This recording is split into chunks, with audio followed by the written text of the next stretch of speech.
Você já parou para pensar no que faria se descobrisse que a pessoa que você amava tinha guardado um segredo capaz de mudar toda a sua vida? Que descobriria que você estava herdando muito mais do que imaginava e que esse tesouro tinha estado ali o tempo todo, debaixo de seus pés, esperando para ser encontrado? Se você quer ouvir histórias que vão mexer com você, que vão fazer você questionar tudo o que pensa sobre abandono, coragem e o valor real das coisas, então inscreva-se agora no canal, porque as histórias que você vai ouvir aqui não são fantasias, são histórias de pessoas reais, de pessoas que perderam tudo e descobriram que o tudo que precisavam estava bem ali, na frente deles o tempo todo. Inscreva-se e vem comigo descobrir essa história. Meu nome é Maria, e eu sou aquela mulher que ninguém esperava que sobrevivesse. Aquela que chegou às terras da avó com uma mala velha, um carro prestes a desistir e uma dor que não conseguia nem nomear direito. Porque dor assim, a que te esvazia inteirinha, não tem palavra em português que caiba dentro dela. É aquela dor que você carrega acordado, que te acompanha no banho, que te visita nas 3 da manhã quando você não consegue dormir. É a dor que muda quem você é. Meu marido morreu num acidente de trabalho na região de Goiás onde a gente morava. Henrique tinha 41 anos. Eu tinha 37. Nosso filho, o Lucas, tinha apenas 5 anos quando tudo virou de cabeça para baixo numa quarta-feira de chuva que Deus usava para lavar o mundo. O patrão disse que foi acidente no canteiro, que isso às vezes acontece, que ele estava sendo generoso ao não cobrar os custos da obra inacabada. Depois vieram as contas, as dívidas que eu nem sabia que existiam, o aluguel que ficou para trás, a escola do Lucas, o remédio que o Henrique tomava para o coração e que custava mais caro que a gente podia pagar. E eu fiquei um mês inteiro sem saber o que fazer com o corpo daquele homem, com a dor que não tinha fim, com o menino me perguntando por que o pai não vinha mais me buscar depois do trabalho. Como você explica a morte para uma criança de 5 anos? Como você coloca em palavras que ele nunca mais vai ver aquele rosto? Fui então procurar a família do Henrique. Pensava que havia alguma decência ali, algum resto de humanidade que pudesse me estender a mão. Pensei errado. A mãe dele, Dona Cecília, me recebeu como quem recebe uma conta vencida, com aquela educação fria que dói mais que qualquer xingamento. Ela era viúva também, mas viúva de um industrial que deixou terra, fazenda, dinheiro registrado em cartório. A diferença era brutal. Ela tinha recursos para esquecer. Eu teria que aprender a viver dentro da dor. Henrique foi enterrado num cemitério que a família de Dona Cecília planejava vender para a incorporadora, pago pelos últimos reais que ela separou, com aquele jeito de quem está fazendo uma esmola bem calibrada. Depois disso, Dona Cecília me chamou em seu escritório, aquele lugar que cheira a móvel antigo e a dinheiro guardado há gerações, e disse, com uma voz tão sem emoção que parecia estar lendo uma lista de compras, que tinha decidido me ajudar. Tinha uma propriedade no Maranhão que tinha pertencido à mãe do Henrique, minha sogra que eu nunca tive a chance de conhecer.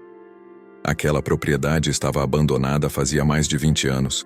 Era terra de criação, terra de cerrado, isolada, sem valor nenhum no mercado. Ninguém da família tinha interesse.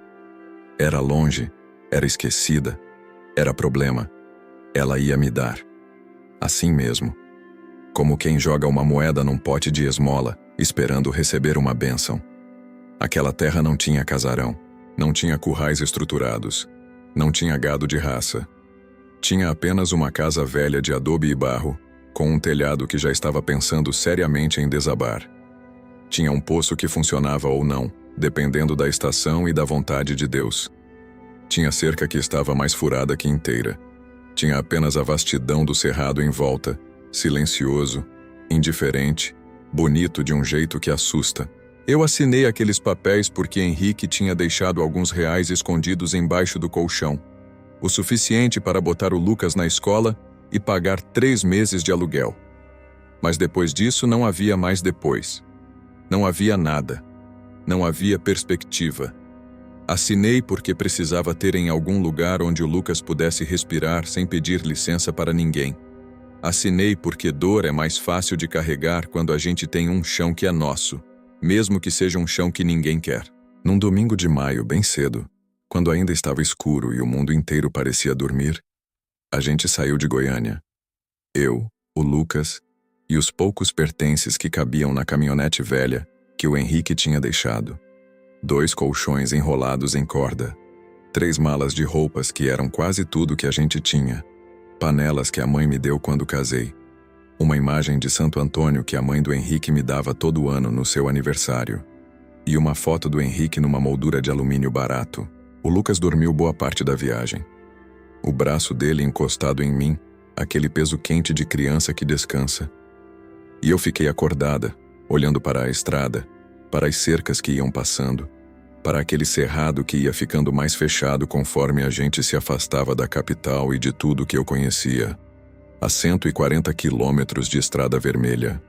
Esse foi o tempo que levou para sair do mundo que eu conhecia e entrar num lugar que a gente não tinha nome ainda. Um lugar que parecia não existir no mapa. A casa apareceu no fim de um caminho de barro que parecia não levar para nada. Ladeada por 2 mangueiras velhas que pareciam ter vindo de tempos bem antigos, de uma época que ninguém se lembrava direito. O adobe estava rachado em vários lugares. O barro tinha desabado em uns cantinhos. O telhado tinha furos que deixavam ver o céu quando chovesse. As janelas estavam prancheadas com madeira velha que já estava podre. E mesmo assim tinha uma coisa ali que me tocou profundamente. Tinha uma dignidade que não era grandiosidade. Tinha um silêncio que não era abandono. Tinha uma presença que parecia estar esperando por alguém. E eu precisava desesperadamente acreditar que era eu que estava sendo esperada. Entramos. O cheiro era de poeira, mofo, tempo parado. O chão era de cimento que tinha rachado com os anos de chuva e de sol. As paredes tinham manchas de umidade que desenhavam continentes imaginários. Tinha uma cozinha com um fogão a lenha velho, preto de uso antigo, que ainda tinha um pedaço de lenha dentro, como se alguém tivesse saído de repente e nunca voltado. Naquela noite, o Lucas dormiu no meu colo enquanto eu ficava acordada, olhando aquele teto rachado, pensando em todas as escolhas erradas que me trouxeram até ali, pensando no Henrique, no jeito que ele dormia de bruços e bufava como um porco, no jeito que ele cantarolava enquanto escovava os dentes, no jeito que ele me olhava quando achava que eu não estava prestando atenção. Agora ele só estava em fotos e em histórias que eu contava para um menino que cada dia lembrava menos do rosto do pai. Os primeiros meses foram de sofrimento puro. Não era aquela tristeza poética que as pessoas falam sobre. Era uma coisa crua e prática, de acordar com medo de não saber como pagar a comida do dia, de ir buscar água no poço numa lata velha, 2 vezes por dia, de lavar roupa em bacia porque a casa não tinha encanação, de acender o fogão de lenha antes das 5 da manhã, esperando conseguir fazer um feijão que ia durar o dia inteiro, de remendar cerca com o que tinha porque o gado precisava de limite, de colocar o Lucas no ônibus que passava na estrada e rezar toda manhã para que ele voltasse seguro. Isso é sobreviver. Não é viver. Viver era outra coisa que eu ainda não tinha achado, mas a terra começava a falar comigo de um jeito que eu não conseguia explicar muito bem. Não era loucura. Era aquele jeito que o lugar tem de se comunicar quando a gente para quietinho o suficiente para escutar. Era o cheiro diferente do capim depois da chuva. Era o som que os pássaros faziam quando pousavam na mangueira. Era o jeito que o vento se movia entre o cerrado. Era como se a terra tivesse uma voz, e ela estava tentando me dizer alguma coisa que eu ainda não conseguia ouvir com os ouvidos. Tem uma hora do dia que eu aprendi a respeitar aqui. É quando o sol já passou do meio e ainda não chegou no pôr. Aquela hora morta da tarde quando o calor fica suspenso no ar como fumaça grossa. Os pássaros ficam quietos. O gado para de se mover completamente. Até o vento descansa. É nessa hora que o silêncio pesa mais.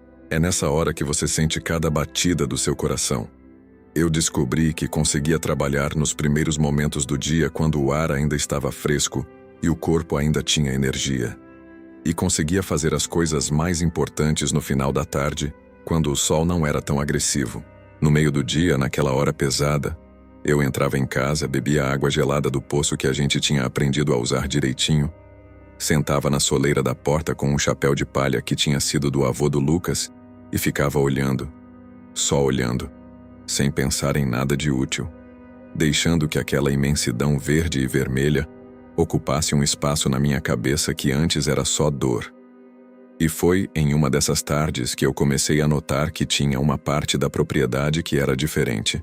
Depois que passava o pasto aberto, depois que você cruzava a cerca velha que separava o cerrado do cerrado fechado, começava uma mata que era diferente de tudo mais. Uma mata densa, cerrada, com árvores retorcidas e cipós gigantes. Uma mata que o sol não conseguia atravessar direito. Uma mata que tinha um cheiro diferente, mais fundo, como se guardasse segredo há séculos.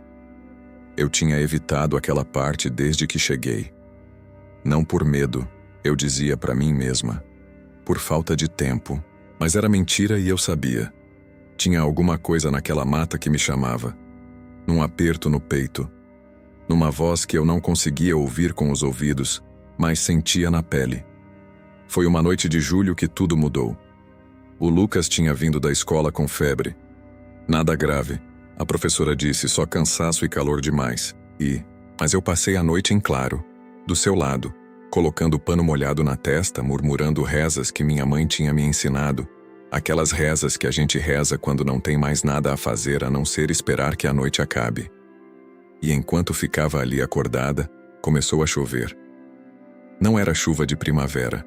Era aquela chuva pesada que o cerrado conhece, que vem com trovão que sacode as paredes e raio que ilumina tudo por um segundo inteiro, como se o céu tivesse ligado à luz de uma sala gigante. Levantei devagarinho para não acordar o Lucas e fui até a janela. E foi quando eu vi a luz. Uma luz amarelada, fraca, vindo da direção da mata dos fundos. Uma luz que não era de raio. Uma luz que se movia. Meu primeiro instinto foi acordar o Lucas e sair de casa. Sair correndo para a cidade, para qualquer lugar que fosse longe dali. Mas enquanto ficava ali na janela, tremendo, não de frio, mas de adrenalina pura, eu ouvi alguma coisa. Uma voz. Uma voz que soava como aquela voz que eu sentia na pele toda vez que olhava para aquela mata fechada. E essa voz dizia, não em palavras, em sentimento, que a luz vinha daquele lugar. Que alguém ou alguma coisa estava me chamando. E que eu precisava ir. Passei o resto da noite olhando pela janela. A luz se moveu entre as árvores. Sumiu. Voltou. E depois de um tempo que não consigo calcular, simplesmente desapareceu. Quando o sol nasceu, o Lucas já estava com temperatura normal. A febre tinha passado como tinha vindo, de repente. E eu tinha uma certeza na caixa do peito que não me deixava dormir nem um segundo mais. Eu precisava ir até aquela mata. Precisava descobrir de onde vinha aquela luz.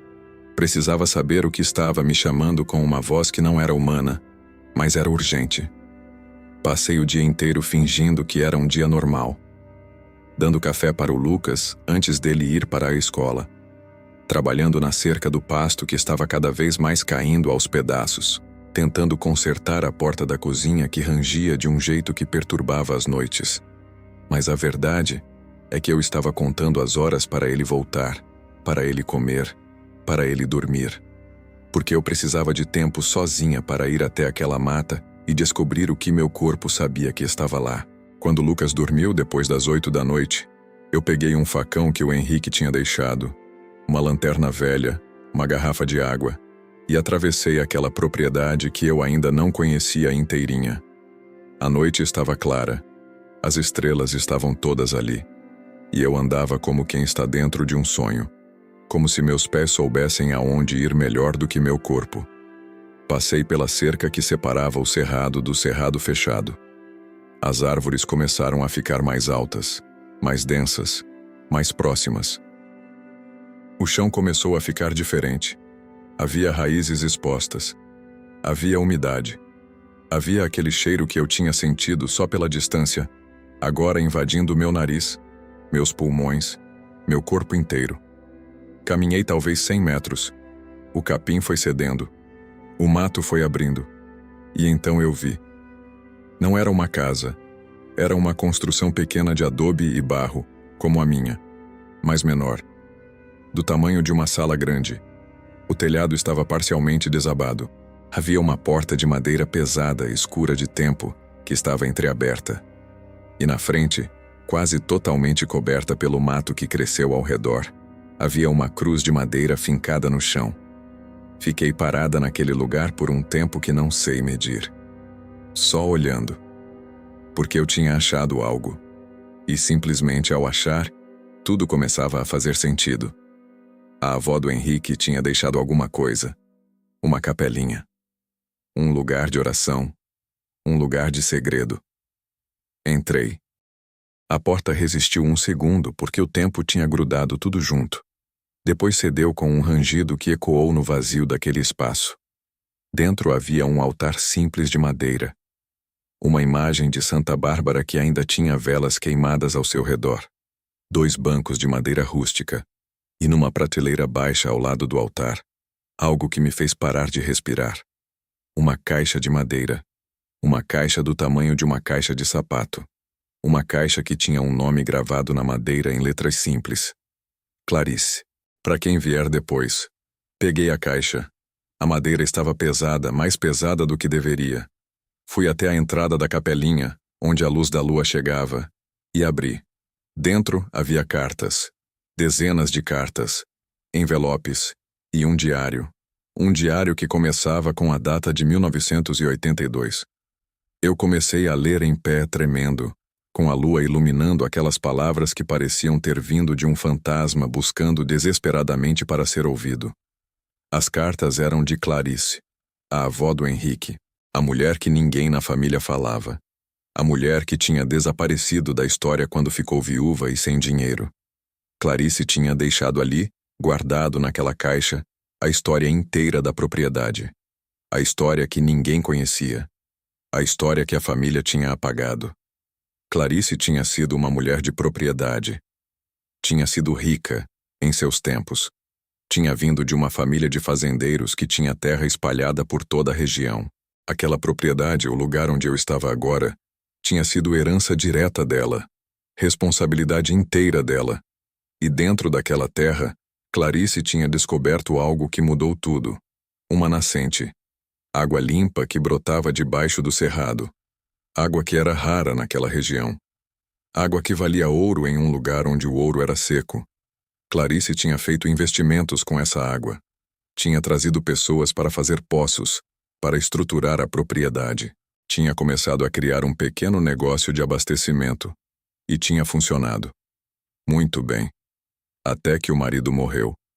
Até que a família dele apareceu e decidiu que Clarice não era capaz de administrar nada. As cartas contavam sobre pressão constante, sobre documentos falsificados, sobre dívidas criadas do nada, sobre como finalmente tinham conseguido tomar quase tudo.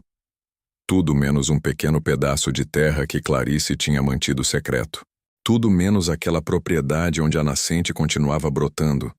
Tudo menos essa propriedade onde eu estava agora. Clarice tinha guardado a documentação original na capelinha. Escrituras antigas, registros de propriedade, mapas feitos à mão mostrando exatamente onde era a nascente. E ela tinha escrito, com uma letra que ficava mais fraca conforme as páginas avançavam, uma mensagem. Uma mensagem para quem viesse depois. Uma mensagem que dizia que a água ainda estava ali, que a propriedade ainda era valiosa, que ninguém conseguiu tomar tudo. Que havia um tesouro guardado embaixo daquele chão vermelho, e que a próxima pessoa que chegasse àquele lugar precisava ser corajosa o suficiente para reclamar o que era dela, para não aceitar menos, para não se deixar vencer. Li aquelas cartas uma vez, depois li de novo, depois uma terceira vez. E cada vez eu entendia melhor.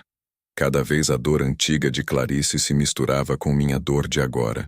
E cada vez eu sentia que aquela mulher que eu nunca tinha conhecido, que tinha sido apagada da família, que tinha sido vencida, que tinha morrido provavelmente sem saber que alguém ia vir depois dela, cada vez eu sentia que ela estava falando comigo por entre aquelas páginas. Falando pelo meu nome. Dizendo Maria. Maria, você está aqui. Você é aquela que eu esperava. Você precisa ser corajosa agora. Você precisa acreditar que o tesouro existe. Você precisa lutar para não deixar tomar. Você precisa ser a voz que eu não consegui ser. Fiquei naquela capelinha até o amanhecer chegar, lendo, chorando, entendendo que minha vida tinha uma razão agora. Que aquele sofrimento que eu carreguei, aquela solidão, aquele abandono da família do Henrique, tudo isso tinha um propósito. Tudo isso era para me trazer até ali, naquele momento exato, para reclamar o que era meu. Naquele mesmo dia, depois que o Lucas foi para a escola, eu comecei a investigar a propriedade de verdade. E foi numa terça-feira de manhã que comecei a notar algo. O pasto tinha uma cor diferente em um lugar específico. O capim era mais verde. O solo era mais úmido. Peguei uma enxada. Comecei a cavar. E depois de apenas 1 metro, a enxada bateu em algo firme. Água fria começou a subir. Água limpa. Água cristalina. Eu coloquei a mão ali e senti tudo. A temperatura. A limpeza. A vida naquela água. Sentei naquele buraco no chão e comecei a chorar. Não era tristeza. Era quem finalmente entendia. Era quem estava acordando de um pesadelo. Fiz o primeiro contato com um advogado numa quinta-feira. Quando mostrei as cartas de Clarice, ele ficou muito quieto. Quando mostrei os registros antigos, pediu para ler de novo. Quando mencionei a nascente, respirou fundo. Você sabe o que isso significa, ele disse. Uma nascente registrada é ouro. Aquela terra que fora dada como lixo valia muito dinheiro. Mas mais que isso era minha, legalmente minha, e ninguém nunca tinha tido o direito. Depois fui até a igrejinha. Acendi uma vela. E fiquei só dizendo obrigada. Começou então o tempo de espera. Meses se transformaram em quase 2 anos. Durante esse tempo, continuei cuidando daquela terra como se fosse a coisa mais sagrada da minha vida. Era sagrada porque era minha. Era sagrada porque havia alguém antes de mim que tinha cuidado. Era sagrada porque ali havia água e tinha meu futuro. Havia tardes que eu sentava e conversava com Clarice em voz alta, e ela, de algum jeito que não consigo explicar, conversava comigo. O Lucas cresceu. Ficou mais confiante. E uma noite perguntou enquanto olhávamos as estrelas. Mãe, a gente ficou rico? Respondi. Não, Lucas, a gente ficou rico de coragem. Riqueza é quando você descobre que o que ninguém quis é na verdade o que mais importa. A sentença do juiz saiu numa terça-feira de março, 2 anos depois. O juiz decidiu completamente a meu favor. A propriedade era minha. A nascente era minha. A água era minha. Naquela noite levei o Lucas à capelinha. E ali acendi uma vela nova. E coloquei a mão do Lucas sob a minha. E disse, isso aqui é porque uma mulher chamada Clarice não desistiu. Ela perdeu tudo. Mas deixou um recado. Para quem viesse depois. E eu vim depois. E agora a gente tem isso. Propriedade. Água. História. Coragem. Agora é tempo de reconstrução. A terra começou a virar algo diferente. A água é de qualidade extraordinária. Empresas pagariam bem para ter acesso. É água que é dinheiro em forma líquida. Dona Cecília nunca mais procurou. Envelheceu. Ficou sozinha com dinheiro velho. Às vezes penso que aquilo que parecia benevolência era na verdade um erro que a vida usava para me colocar no lugar certo. Tenho paz com tudo isso agora. Paz com Henrique. Paz com a dor. Porque vejo que tudo aquilo tinha propósito. Tudo me trouxe até aqui. E há um menino aprendendo uma lição que vai levar para o resto da vida. A lição de que o abandono não é o final. A lição de que o que ninguém quer pode ser o tesouro. A lição de que há pessoas que deixam mensagens. A lição de que a coragem cresce conforme a gente exercita. Ontem recebi notícia de uma empresa interessada em parceria para acessar a água. Seria dinheiro. Seria segurança financeira. Mas fui à capelinha. E conversei com Clarice. E a resposta foi clara. Você não vai vender. Você vai manter. Você vai cuidar. Porque essa água é história. Essa água é sagrada. Então não vendi. E quando enviei aquele e-mail, Senti Clarice rindo. Um riso que ecoava através do tempo e tocava em tudo que eu era. Às vezes penso no que teria acontecido se eu tivesse recusado aquela propriedade, se tivesse tentado ficar em Goiânia, se tivesse deixado que a dor me destruísse completamente. Mas essas são perguntas que não têm resposta. Porque eu aceitei aquela propriedade que ninguém queria. Cheguei lá destruída, quebrada, com tudo que tinha em 2 malas velhas. Encontrei uma capelinha que guardava segredos há 30 anos. Li cartas de uma mulher que nunca conheci, mas que falava como se fosse minha avó espiritual. Cavei a terra com as minhas mãos e encontrei água. Acreditei quando não havia razão para acreditar. Lutei contra o silêncio, contra o esquecimento, contra a família que queria me apagar. E agora tenho uma vida que é minha. Completamente minha. Uma história que é sagrada porque foi construída com dor e coragem. Um menino que está aprendendo sobre coragem todos os dias. E tenho a voz de Clarice ecoando em cada movimento que faço, em cada descis, em cada passo para frente. Tenho toda a vida para continuar escavando essa terra. Toda a vida para continuar encontrando coisas que estavam guardadas. Toda a vida para continuar honrando aquelas mulheres que vieram antes de mim. E para ser eu mesma, a voz que vai deixar um recado para quem vier depois. Para que saiba que o abandono não é o final. Para que saiba que há tesouro em lugares que ninguém quer olhar. Para que saiba que a coragem é algo que cresce quando a gente mais precisa. É chegar num lugar que ninguém queria. Ficar quando tudo mandava ir embora. Descobrir que o tesouro estava ali o tempo todo, esperando por alguém corajoso o suficiente para cavar. E então estar completa. Maria, que estava perdida e destruída.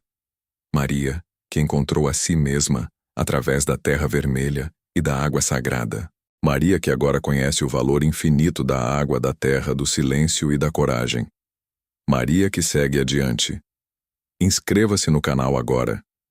Deixe um comentário. Qual é a próxima história que você quer ouvir?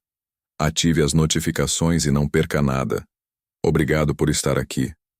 Nos vemos no próximo vídeo.